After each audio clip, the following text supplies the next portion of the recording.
Baik, kali ini kita akan belajar bagaimana cara mengelola kelas yang diampu oleh tenaga pendidik atau Gadik. Nah, seperti ini udah tampilan dashboard. Jika saudara-saudara belum bisa mengakses halaman dashboard atau belum login, silakan tonton video sebelumnya tentang bagaimana cara masuk menggunakan akun yang telah terdaftar di Si Bestari. Nah, di sini kita bisa lihat ini akun dari Gadik ya, salah seorang Gadik. Di sini ada kelas yang diampu gitu. Ada kelas yang beliau ampu. Ada dua kelas negosiasi. Ini misalnya, ini hanya misalkan ya. Mau mengelola kelas negosiasi di Peloton 2 gitu. Silakan diklik kelasnya. Nah, ini adalah tampilan kelas yang belum diedit sama sekali. Jadi untuk mengedit ini itu bisa ditekan hidupkan mode ubah, atau jika dalam bahasa Inggris itu turn editing on. Tinggal diklik itu. Artinya kita siap untuk mengedit atau merubah kelas ini gitu. Inilah tampilan dari menu kelasnya yang siap diedit.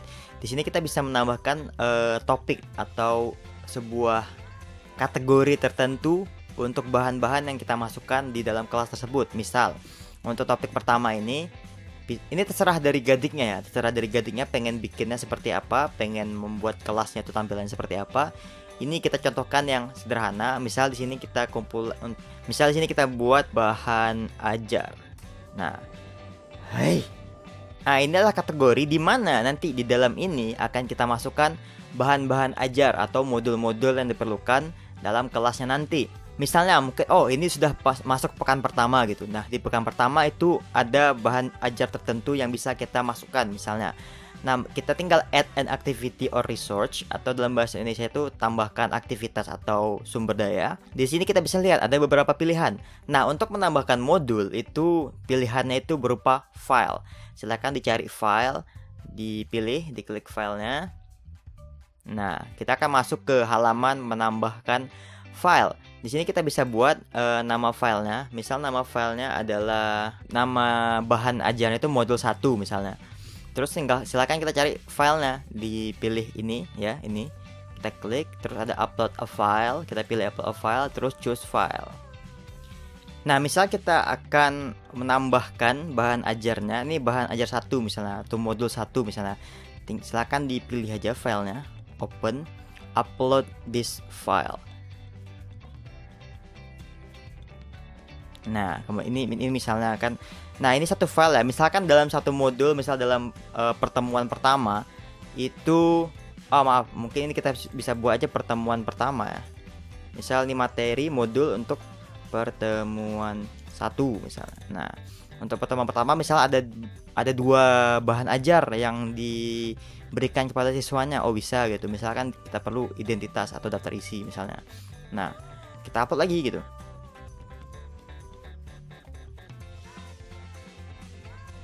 Nah, ini. Nah, usahakan satu judul, misal pertemuan pertama itu untuk satu modul gitu. Tidak ada modul 1, 2, 3, 4 gitu. Usahakan setiap satu judul itu satu modul atau hanya satu pembahasan gitu, untuk mempermudah siswanya nanti untuk memilah-milah, judul ini untuk pertemuan ini gitu. Judul A untuk pertemuan A, judul B untuk bahan ajar B misalnya seperti itu. Nah, misalkan ada 2 seperti ini, atau misalnya kita salah upload atau salah masukkan file, bisa kita klik di sini, terus ada pilihan untuk delete ya. Bisa ada pilihan untuk delete, kita bisa delete filenya. Oke. Nah, tinggal satu. Apabila telah seperti ini, pengaturan di bawahnya tidak perlu kita hiraukan. Silahkan langsung di save and return to course. Nah, pertemuan pertama tadi sudah ada di sini gitu. Sudah ada dan sudah bisa di-download oleh siswa yang mengikuti kelas negosiasi gitu. Nah, seperti itu.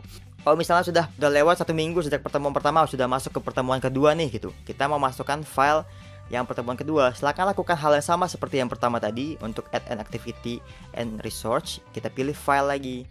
Nah, kita masukkan misalnya ini untuk pertemuan 2. Oke. Nah, tinggal dimasukkan aja file seperti tadi. Langsung. Nah, upload file. Langsung save and return to course. Nah, sudah seperti ini. Maka nanti siswanya sudah bisa tuh ngakses file yang kita masukkan tadi gitu. Nah, misal kita mau ubah yang lain di topik 2. Misal topik 2 ini ingin kita ubah dalam bentuk misal tugas. Nah, misal tugas di sini. Nah, jadi untuk bahan ajar ada kategori di sini, untuk tugas ada kategori lain lagi misalnya gitu kan. Nah, misal untuk tugasnya itu kita ingin siswa-siswanya mengupload file gitu. Tugasnya itu berupa file. Kita bisa masukkan assignment di sini, assignment. Nah, kita bisa masukkan tugas negosiasi 1 misalnya. Nah, terus kita masukkan deskripsi. Silahkan buat tugas tersebut dan upload dalam bentuk Word minimal 4 halaman misalnya gitu kan. Misalnya seperti ini. Buatlah esai mengenai Polri misalnya. Nah, dan lain-lain gitu. Oke, juga kita bisa nambahkan additional file di sini gitu. Apakah kita mau masukkan soal dalam bentuk file, bisa juga gitu kan. Kita bisa masukkan soal dalam bentuk file. Kita bisa menyertakan gambar misalnya di sini. Kita bisa masukkan gambar misalnya, misalnya gambar ini, gambar mencuci tangan misalnya. Kita masukkan. Nah, jadi nanti siswanya bisa melihat gambar ini gitu. Misal jelaskan pengertian gambar ini misalnya, nanti siswanya bisa membuat. Nah, di availability itu ada pilihan allow submission from. Ini adalah sejak kapan siswa tuh bisa mengisi dari tugasnya atau mengupload tugasnya itu dari tanggal berapa, jam berapa. Misal siswa tuh bisa ngupload kapan aja gitu, bisa mulai jawab soalnya itu kapan aja, kita hapus aja centangnya gitu. Jadi nanti setelah tugas ini diupload, si siswa langsung bisa mengisi gitu. Atau bisa aja kita misalnya mau mengupload tugasnya sekarang, tapi siswanya baru bisa ngisinya besok gitu. Misal sekarang ini tanggal 12 Mei ya kan, kita enable dulu. Dan siswanya baru bisa mengisi itu mulai tanggal 13 Mei pukul 00.00 jam 00 lewat 00 misalnya. Maka kita centangin nih kalau ingin siswanya tuh mengisi di waktu tertentu gitu. Jika tidak, misal siswa bisa ngisi kapan aja, silahkan dihapus contengnya. Due date ini adalah tanggal tugasnya berakhir gitu. Misal kita ngasih tugasnya tuh seminggu, berarti dari tanggal 13 Mei sampai tanggal 20 Mei gitu, 7 hari. Dan batas akhirnya itu jam 23 lewat 59 misalnya. Nah, ini tanggal waktu selesai soal tugasnya gitu. Apabila kita tidak mengasih waktu selesai, terserah kapan aja siswa bisa ngantar, dihapus aja contangannya gitu. Conteng dihapus aja. Tapi kalau kita ingin ada batas waktu, maka dibuat seperti ini. Nah, cut off date ini itu adalah kapan siswa itu tidak bisa mengupload lagi. Jika kita hanya mengaktifkan due date, walaupun waktunya sudah lewat, siswa masih bisa mengupload, tapi dengan catatan terlambat gitu. Sedangkan di cut off date, jika kita aktifkan, maka apabila sampai tanggal yang telah kita buat, misal kita buat tanggal 20 Mei sama seperti waktu habis gitu.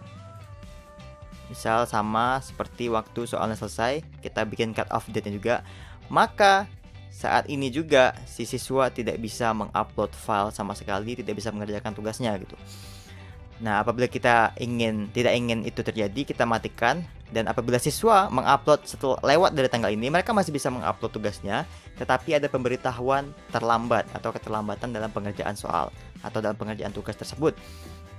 Nah, kemudian ada remind me to grade by. Ini adalah jika kita ingin diingatkan oleh sistem kapan kita harus diingatkan untuk ngasih nilai. Misalnya, tolong ingatkan saya mengisi nilainya pada tanggal 30 Mei pada jam berapa, misal jam 8 malam.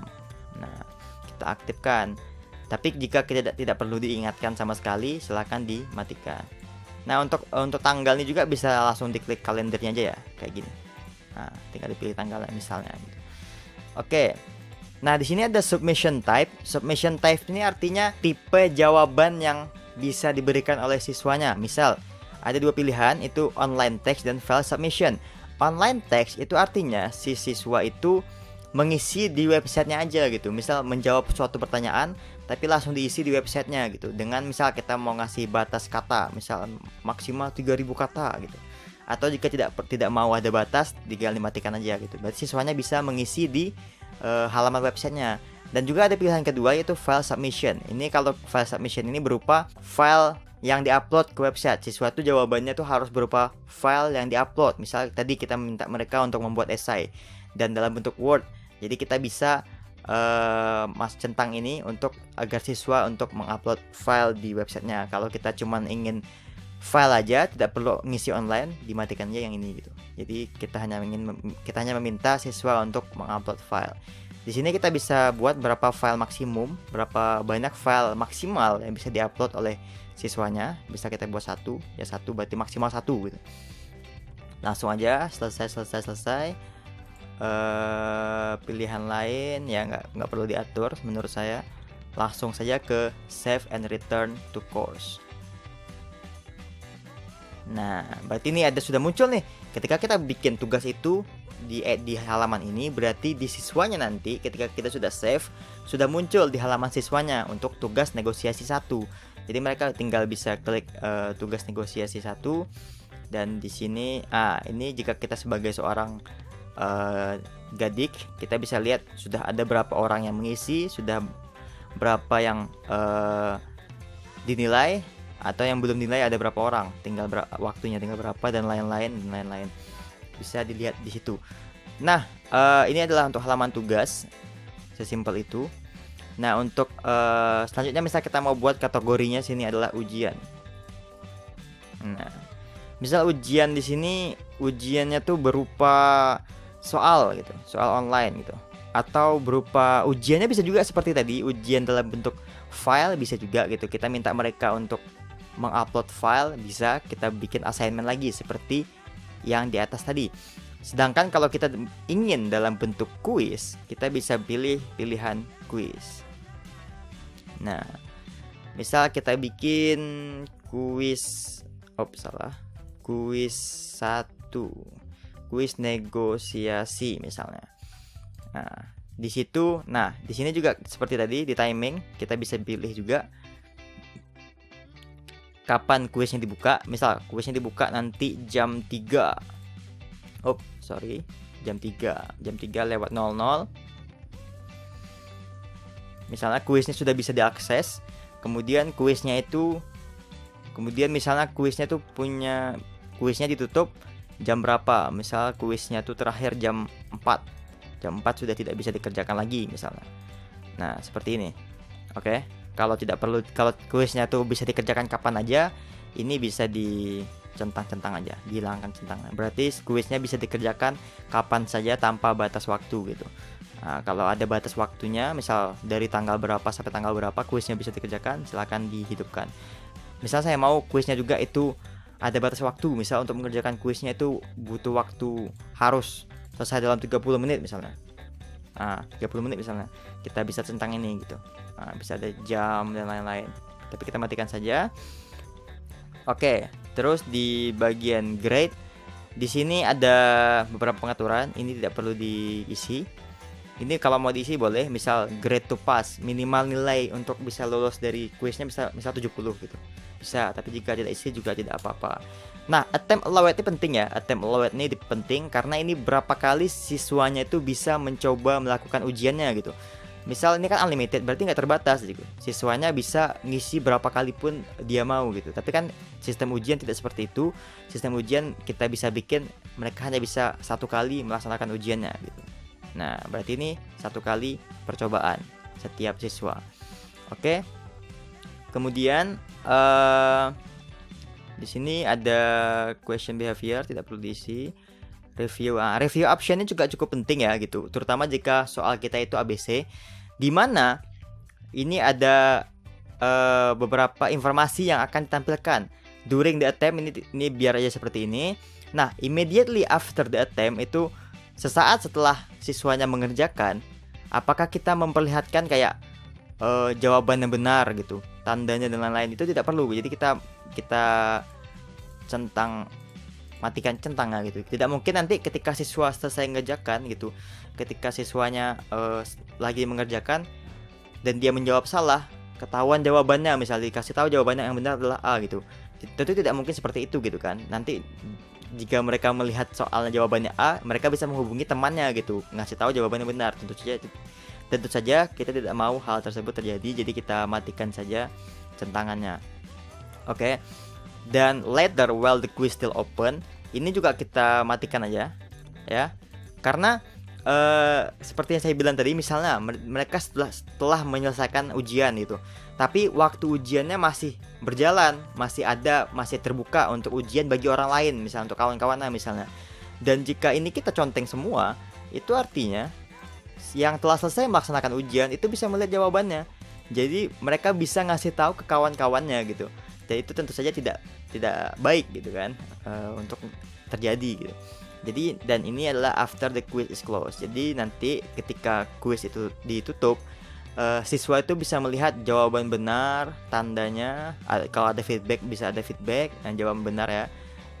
Jadi istilahnya setelah quiz ditutup, maka informasi-informasi seperti itu baru bisa dilihat oleh siswa gitu. Nah, seperti itu. Untuk yang lain sepertinya cukup ya. Save and display. Maka kita akan langsung masuk ke menu kuisnya. Nah, kapan bikin soalnya? Disinilah kita bakal bisa bikin soalnya belakangan gitu. Sabar lagi loading. Nah, ini adalah halaman ujiannya. Di sini bisa kita lihat ada pilihan edit quiz, atau jika tidak ada di sini bisa dipilih yang roda gerigi ini. Ada pilihan edit quiz untuk membuat soal dari kuisnya. Di sini adalah pilihan edit quiz, kita edit quiz. Nah, ini adalah untuk membuat soal. Jika kita ingin soalnya itu teracak, kita bisa pilih shuffle. Kalau tidak perlu diklik. Misal saya ingin dia teracak gitu. Nah, terus kita ingin nambah soal, kita pilih add a new question. Nah, di sini kita bisa pilih, ada pilihan multiple choice untuk pilihan ABC, ada pilihan true or false untuk pilihan benar dan salah, dan pilihan lain seperti jawaban singkat, ada pilihan esai juga, dan lain-lain. Nah, untuk pilihan yang biasa dipakai itu ada dua, multiple choice ataupun esai. Tapi kita akan belajar untuk membuat yang multiple choice hari ini gitu. Nah, ini multiple choice, kita pilih, kita add.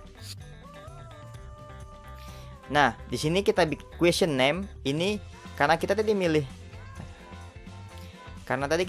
shuffle atau diacak, jadi di question name ini kita kasih titik aja.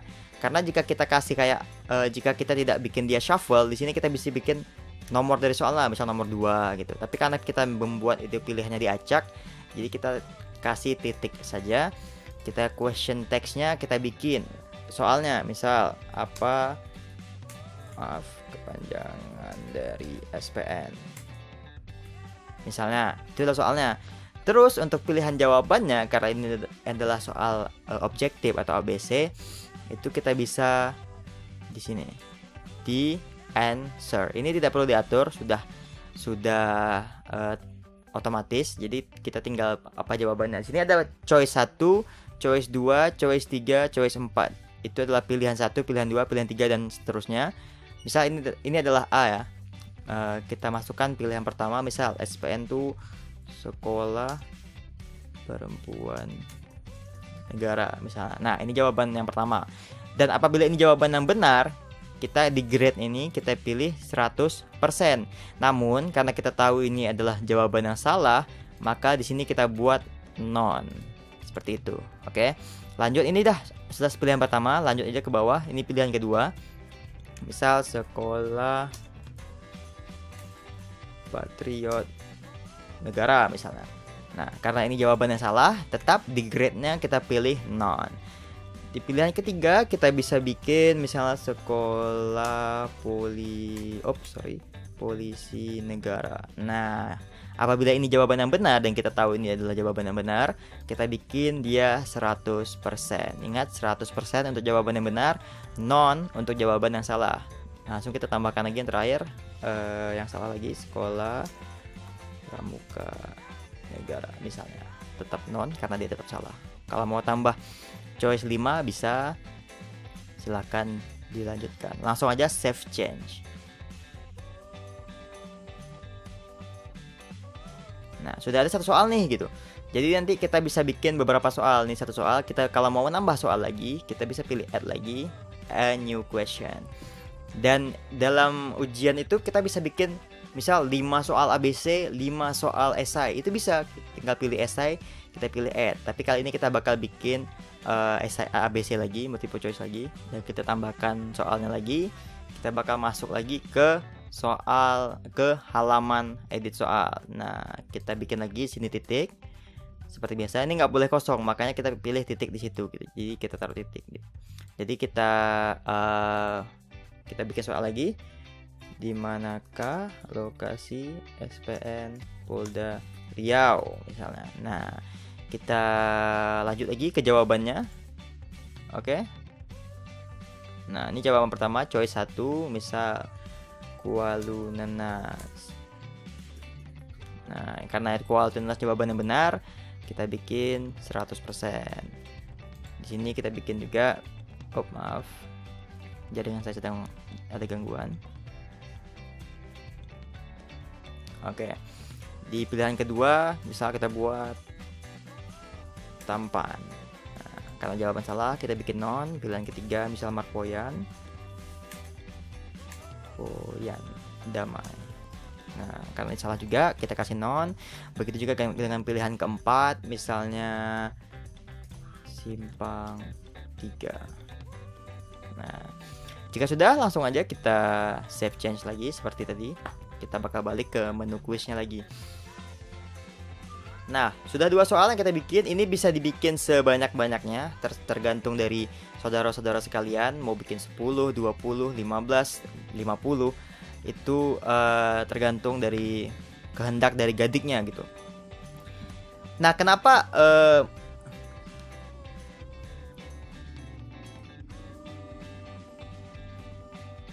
Nah, ini adalah soal objektif. Misal kita mau bikin soal esai, kita add new question, kita pilih esai, kita tambahkan add. Kita bikin lagi soalnya. Misal, jelaskan apa makna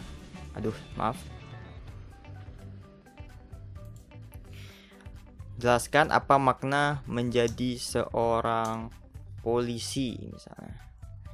Nah, itu soalnya misalnya ini esai ya, dalam bentuk esai. Langsung aja ada respon. Nah, di response option ini ada beberapa pilihan. Langsung aja kita pilih plain text aja ya, plain text. Dan ini untuk input box size ini 15 line, itu sepanjang apa, berapa baris kita pengen siswanya ngasih jawaban. Misal siswanya bisa ngasih jawaban sampai 40 baris gitu. Berarti panjang dong gitu. Atau maksimal 15 baris dari siswanya gitu. Dan apabila kita mengharuskan mereka untuk ngupload file, kita bisa allow attachment misal 1. Nah, ini mereka bisa masukkan file. Kalau tidak, kita bikin aja 0 gitu. Langsung sudah, langsung aja kita save change. Berarti sudah ada 3 soal di kuis kita, 2 soal ABC dan 1 soal esai. Nah, untuk nilai, ini kan bisa tergantung berapa aja, dari berapa jumlah, terserah dari gadiknya berapa soalnya. Untuk nilai juga kita bikin di sini. Misalnya kan 10 maksimalnya. Kita misal mau nilai itu 100 gitu. Nah, 100. Ini 002 ini diacukan aja, 002 di belakang ini. Kita enter.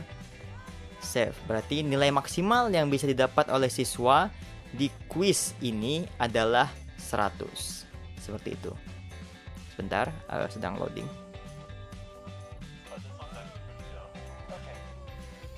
Oke, nilainya sudah 100 maksimal kita bikin. Nah, di sini adalah nilai per soal gitu. Misal kita kasih bobot soalnya gitu. Sekarang nilai dari 3 soal kita ini cuma 3 gitu kan. Bisa dilihat di sini. Nah, misalnya kan 3 soal gitu. Misal saya mau bikin nilai untuk soal objektifnya itu 20 gitu. Nah, enter aja, enter. Untuk ngedit nilai silakan tekan tanda pensil ini. Nah, bisa dilihat sudah berubah nilai yang bisa didapat. Misal yang ini juga 20.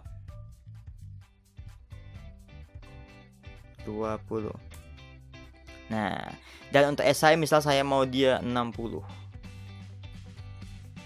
Nah, itu dia. Nah, jadi ini sudah penilaian sudah di sini gitu. Untuk pembuatan soal tentu yang objektif lebih ribet ya, karena lebih banyak hal yang perlu kita masukkan. Tetapi dalam hal penilaian, yang objektif itu akan dinilai secara otomatis hingga mempermudah gadik-gadik sekalian untuk merekap nilainya gitu. Jadi kan nanti ketika siswa itu sudah mengisi, sudah menyelesaikan ujian, maka otomatis nilai siswa tersebut langsung keluar. Sedangkan untuk yang esai itu gadik harus mengisi belakangan, harus mengisi atau menilai sendiri gitu. Karena komputer tentunya tidak bisa menilai jawaban esai itu sebenar apa, karena kan esai tiap orang itu jawabannya berbeda-beda, logikanya berbeda-beda dan lain-lain.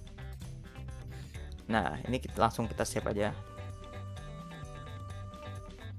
Nah, setelah selesai berarti ini ujian sudah siap dilaksanakan dan statusnya sedang dibuka ya.